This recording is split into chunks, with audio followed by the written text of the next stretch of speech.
नमस्कार दोस्तों। कहानी की श्रृंखला में आज सुनेंगे कहानी सती। तो आइए सुनते हैं। गाड़ी ठसाठस भरी थी। स्टेशन पर तीर्थयात्रियों का उफान सा उमड़ रहा था।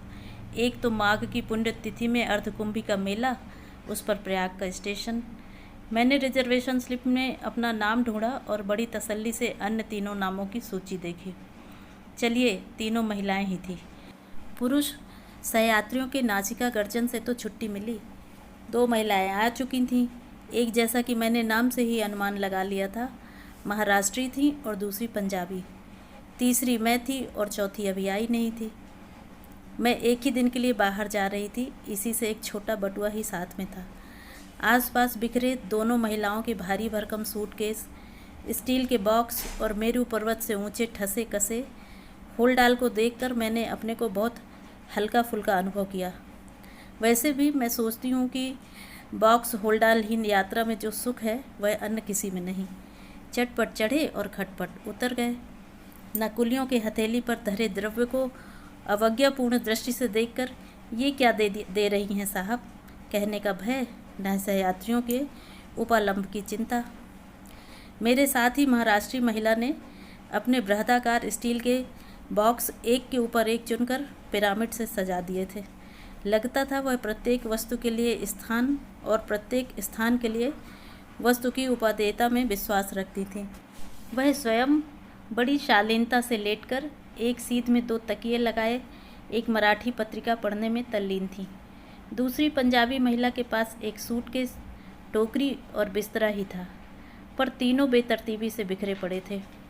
उनका एक सुराही दान, जिसकी एक टांग अधिकांश सुराही दानों की भांति कुछ छोटी थी, बार बार लुढ़क कर उनको परेशान किए जा रहा था।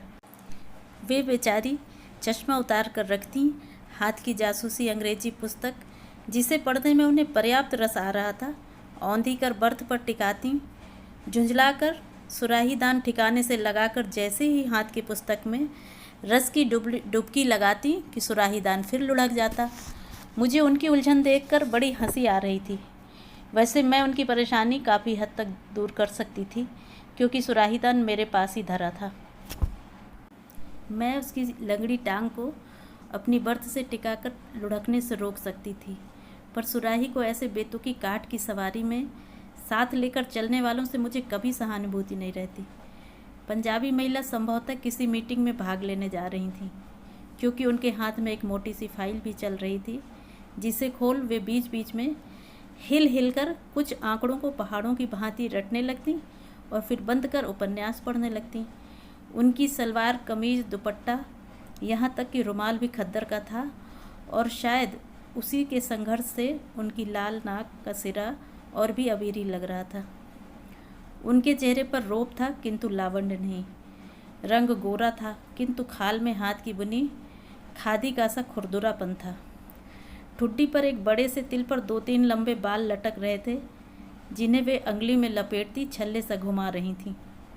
या वे प्रौढ़ा कुमारी थीं या फिर विधवा, क्योंकि चेहरे पर एक अजीब रीतापन था। जीवन के उल्लास की एकाध रेखा मुझे ढूंढने से भी नहीं मिली। जासूसी पुस्तक को थामने वाले उनके हाथों की बनावट मर्दानी और पकड़ मजबूत थी। ये वे हाथ नहीं हो सकते थे, मैं मन में ही सोच रही थी, जो बच्चों को मीठी लोरी की थपकने देकर सुलाते हैं, पति की कमीज में बटन टाँगते हैं या चिमटा संसी पकड़ते हैं। ये वे हाथ नहीं हैं जिनकी हस्त रेखाओं को उनकी कर्म रेखाएं धूल कालिक की दरारों से मलिन कर देती हैं। मेरा अनुमान ठीक था। स्वयं ही उन्होंने अपना परिचय दे दिया। वे पंजाब के एक विस्थापित स्त्रियों के लिए बनाए गए आश्रम की संचालिका थीं। हाल ही में विदेश से लौटी थीं और लखनऊ की किसी समाज कल्याण गोष्ठी में भाग लेने जा रही थीं। समाज सेविकाओं में उनका नाम अग्रणी था। महाराष्ट्री महिला के परिचय का कोई प्रश्न ही नहीं उठता था। उस स्वल्प भाषणी सुंदरी प्रौढ़ा ने हम में से किसी को भी मैत्री का हाथ बढ़ाकर प्रोत्साहित नहीं किया। हाथ की मराठी पत्रिका को पढ़ती वे कभी स्वयं ही मुस्कुराती जा रही थीं और कभी गहरी उदासी से गर्दन मोड़ ले रही थीं। स्पष्ट था कि किसी कुशल मराठी कथा लेखक की सिद्ध कलम का जादू उन्हें कठपुतली सी नचा रहा था।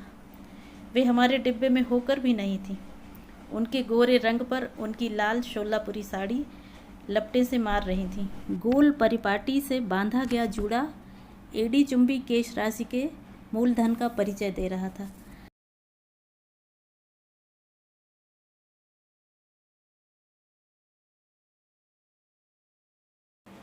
कानों में 7 मोतियों के वर्तुलाकार कर्णफूल थे और गले में दोहरी लड़का मंगलसूत्र, जिसे वे अभ्यासवश बार बार दांतों में दबा ले रही थीं।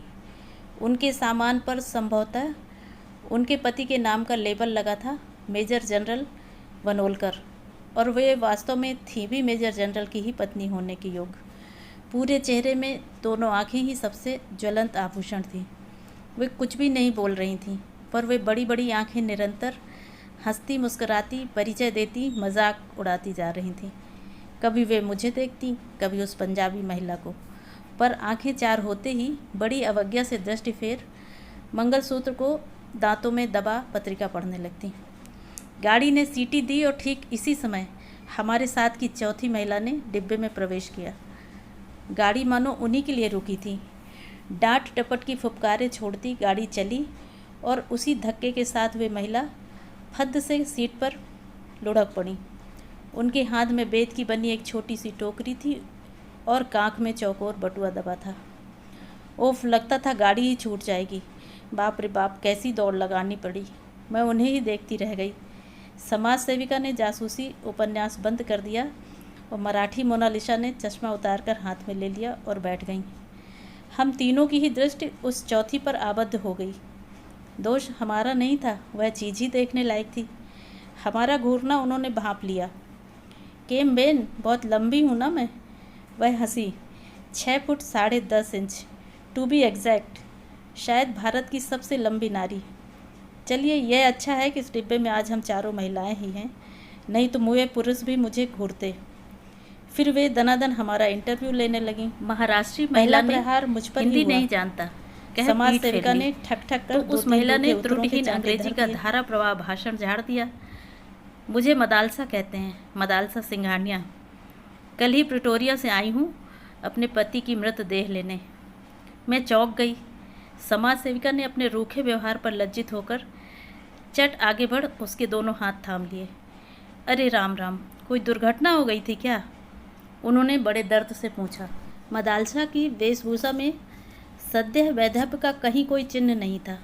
वे लंबी होने पर भी पठानिन सी गठे कसे शरीर की लावण्यमयी गत यवना थी। उनके बाल किसी दामी सैलून में कटे संवरे लग रहे थे। अपनी धानी रेशमी साड़ी को वे हाफ पैंट की भांति ऊपर चढ़ा दोनों पैरों की पालथी मार आराम से जम गईं। असल में पिछले वर्ष एक पर्वतारोही दल के साथ मेरे पति भारत आए थे। वहीं एक तूफान के नीचे दबकर उनकी मृत्यु हो गई। तो क्या मृतदेह अब मिली? मैंने पूछा। हाँ, भारत सरकार ने मुझे सूचित किया तो भागती आई। बर्फ़ में दबी देह सुना ज्यों की त्यों मिली है। मेरे बुने स्वेटर का, जिसे उन्होंने पहना था, एक फंदा भी नहीं टूटा। मृत पति की स्मृति ने उन्हें भाव विभोर कर दिया। बटुए से मर्दाना रुमाल निकाल वे कभी आंखें पोंछने लगीं, कभी अपनी सुर्ख नकासी लंबी नाक। बेचारी करती भी तो क्या, कोई भी जनाना रुमाल उनका नाक का अस्तित्व नहीं संभाल सकता था। अचानक हम तीनों को बेचारी मदालसा का 1 वर्ष पुराना वैधव्य एकदम ताज़ा लगने लगा। तो क्या अब आप अपने हस्बैंड का डेड बॉडी लेकर प्रिटोरिया फ्लाई करेगा? महाराष्ट्री महिला ने पूछा। नहीं बेन। मदालसा सीट पर लेट गई तो लगा एक लंबे खजूर का कटा पेड़ ढह गया। एक लंबी सांस खींचकर उन्होंने कहा, मैं असल में सती होने भारत आई हूँ। हम तीनों को एक साथ उसने अपने उत्तर का क्लोरोफॉर्म सुखा। सती ने एकदम आंखें मूंद ली, जैसे वह चाह रही थी कि अब हम उन्हें शांति से पड़ी रहने दें। ऐसा भी भला किसी ने सुना था इस युग में? सो स्पष्ट उच्चारण में अंग्रेजी बोलने वाली 6 फुट 10.5 इंच की यह काया कल बर्फ़ में दबी पति की 1 साल बासी लाश को छाती से लगा जल भुनकर राख हो जाएगी। नहीं, आपको ऐसा करने का कोई अधिकार नहीं है। यह एक अपराध है। क्या आप यह नहीं जानती? खादीधारी महिला उठकर मदालसा के सिरहाने बैठी ऐसे गंभीर भाषण की गोलाबारी झाड़ने लगी जैसे चिता सचमुच प्रज्वलित हो चुकी है और सती लपटों में कूदने को तत्पर है। भावावेश के दुर्बल क्षणों में नारी कभी कभी बड़ा बचपना कर बैठती है। इसका मुझे व्यापक अनुभव है। अभी हाल ही में मेरे आश्रम की 2 युवतियाँ ऐसी मूर्खता कर बैठी। मुझे ही देखिए, भारत विभाजन के समय मेरे पति की हत्या कर दी गई, पर मैं क्या सती हो गई? सिली सेंटिमेंट। यदि मैं भी उस दिन आपकी भांति सती हो जाती तो आज यह देह दीन दुखियों के काम आ सकती थी। पहले मॉडल जेल की अध्यक्षा रही, अब गिरी बहनों के आश्रम की देखरेख करती हूँ। ना बेन ना, मदालसा ने करवट बदली। मैं तो सती होने ही भारत आई हूँ। हाय मेरा नील रतन, नीलू डार्लिंग, कह वह फिर मर्दाने रुमाल से मुंह छिपाकर सिसकने लगी। आप चाहें तो मैं आपके साथ चल सकती हूँ। आपके पति के अंतिम संस्कार में सहायता कर आपको अपने आश्रम में ले चलूँगी। समाज सेविका ने अपने उदार प्रस्ताव का चुग्गा डालकर मदालसा को रिझाने की चेष्टा की। मदालसा बड़ी उदासी से हंसी। धन्यवाद बेन, पर ब्रह्मा भी अब मुझे अपने निश्चय से नहीं डिगा सकते। यह रोग हमारे खानदान में चला आ रहा है। मेरी परनानी तो राजा राम मोहन राय और सर विलियम बेंटिक को भी घिसा देकर सती हो गई थी, और नानी के लिए तो लोग कहते हैं कि नाना जी की मृतदेह गोद में लेकर चिता में बैठते ही स्वयं चिता धू धू कर जल उठी थी। फिर मेरी माँ और अब मैं। खैर हटाइए भी, पता नहीं किस धुन में आकर आप लोगों से कह गई।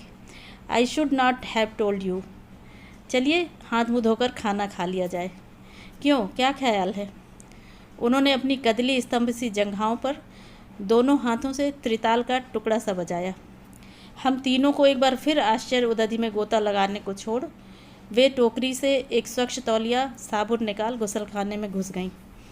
उनके जाते ही हम तीनों परम मैत्री के एक डोर में गुथ गए। अजीब औरत है। क्या आप सोचती हैं ये सचमुच सती होने जा रही है? मैंने मराठी महिला से पूछा। देखिए, मरने वाला कभी ढिंढोरा पीट कर नहीं मरता।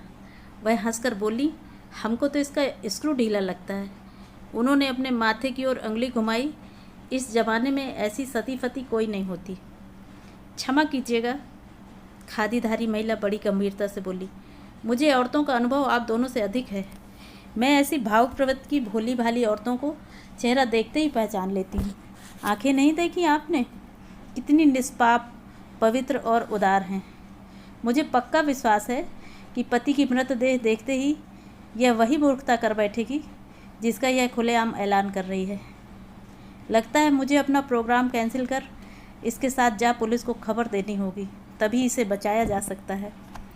इतने ही में मदालसा हाथ मुँह धोकर ताज़ा चेहरा लिए आ गई। मेलगाड़ी वन, ग्राम, नदी, नाले, पुल कूदती फांती सराटे से भागी जा रही थी। मदालसा ने अपनी टोकरी खोलकर नाश्ता दान निकाल लिया। जैसे खरबूजे को देखकर खरबूजा रंग पकड़ता है, ऐसे ही एक यात्री को खाते देख दूसरे सहयात्री को भी भूख लगाती है। क्षण भर में सती प्रथा पर चल रही बहस कपूर धुएं की भांति उड़ गई और चटाचट नाश्तेदान खुलने लगे। आइए ना, एक साथ बैठकर खाना खाया जाए, मदालसा ने कहा और बड़े यत्न से स्वच्छ नैपकिन बिछा छोटे छोटे स्टील के कटोरदान सजाने लगीं। धन्यवाद, मैंने कहा, पर हमारे साथ भी तो खाना है। इसे कौन खाएगा? वाह जी वाह, उसे हम खाएंगे। ईश्वर ने यह 6 फुट 10.5 इंच दुर्ग आखिर बनाया किस लिए है? उनकी भुवन मोहिनी हंसी ने हमें पराजित कर दिया। वैसे भी हम तीनों ने एक दूसरी को काक दृष्टि से सती के घृत पकवान को आंखों ही आंखों में घूरते चखते पकड़ भी लिया था। सुनहरी मोयनदार कचौड़ियाँ थीं, मसालों की गहरी परत में डूबी सब्जियाँ थीं, रायता था, चटनी थी और थे ठास ठास कर बांधे गए मेवा जड़े बूंदी के लड्डू। यह तो सफ़र का खाना नहीं, अच्छा खासा विवाह का भोज है। समाज सेविका की आंखों से लाट टपक रही थी। बड़ा हैवी खाना लेकर चली हैं आप, उन्होंने कहा और कचौड़ियों पर टूट पड़ी। हम तीनों के पास भारतीय रेल यात्रियों के साथ युग युगांतर से चली आ रही वही पूरी तरकारी और आम के अचार की फांकें थी। अपना खाना खाया ही किसने? मदालसा के स्वादिष्ट भोजन को चटकारे ले लेकर हम तीनों ने साफ कर दिया। उधर वे अकेली ही हम तीनों के नाश्ता दानों को जीभ से चाट गई थीं। विधाता ने सचमुच ही उनके शरीर के दुर्ग में असीम गोला बारूद भरने के लिए अनेक कोष्ठ प्रकोष्ठों की रचना की थी। महातृप्ति के कई तार और मंत्र सप्तक के डकार लेकर हाथ मुँह धो। मदालसा ने टोकरी में से एक मस्जिद के गुम्बद के आकार का पानदान निकाला। यह मेरे नीलू ने मुझे बगदाद से लाकर भेंट किया था। उसे पान बेहद पसंद थे। इसी से एक ढोली मगही पान और यह पानदान लेकर ही कल चिता में उतरूंगी। इसी शहीदाना अदा से हम तीनों को घायल कर उन्होंने केवड़ा, इलायची और मैनपुरी सुपारी से ठसा बीड़ा थमाया। सती प्रथा पर फिर जोरदार बहस छिड़ गई। हाय मेरे अंतिम सफ़र की प्यारी साथिनों, तुम अब हमें नहीं रोक सकती। मदालसा लेट गई और बड़ी सधी आवाज़ में गाने लगी। न जानियो जानकी नाथे संवारे सू थवानु छे। समझी इसका अर्थ? उन्होंने हंसकर मुझसे पूछा। जानकी नाथ भी यह नहीं जान सके थे कि कल सुबह क्या होगा। अब मुझे लगता है उस गुजराती पद की व्याख्या उन्होंने संभवतः हमारे ही हित में की थी। चलो जी, अब सो जाओ सब।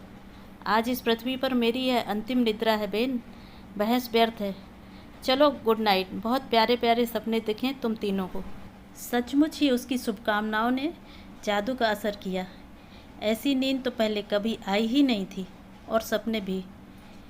कभी लगता जगमगाते आभूषणों के ढेर में गोते खा रही हूँ। हीरे के हारों से गर्दन टूटी जा रही है। बाजूबंद अंगूठियाँ के भार से हड्डियाँ खिसकी जा रही हैं। और साड़ियाँ, क्या क्या रंग हैं, कैसा चिकना रेशम। साड़ियों के विशाल उदधि में रंगीन कीमती साड़ियों की तरंगें रह रहकर उठ रही हैं। इससे प्यारे सपने और क्या दिख सकते थे। पर सपनों का अंत भी समुद्र के ज्वार भांटे की ही भांति हुआ। वास्तविकता की अंतिम तरंग ने पटाख से हम तीनों को धोबी पछाड़ दी और आंखें खोली तो सती गायब थी।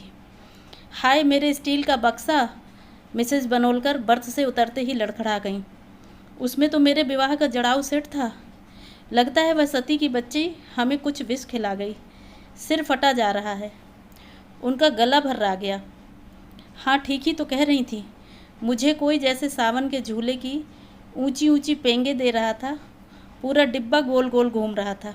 पंखे के चारों ओर बल्ब, बल्ब के चारों ओर छत और छत के इर्द गिर्द कई रेशमी साड़ियाँ और भारी भारी आभूषण पहने स्वयं मैं लट्टू सी घूम रही थी।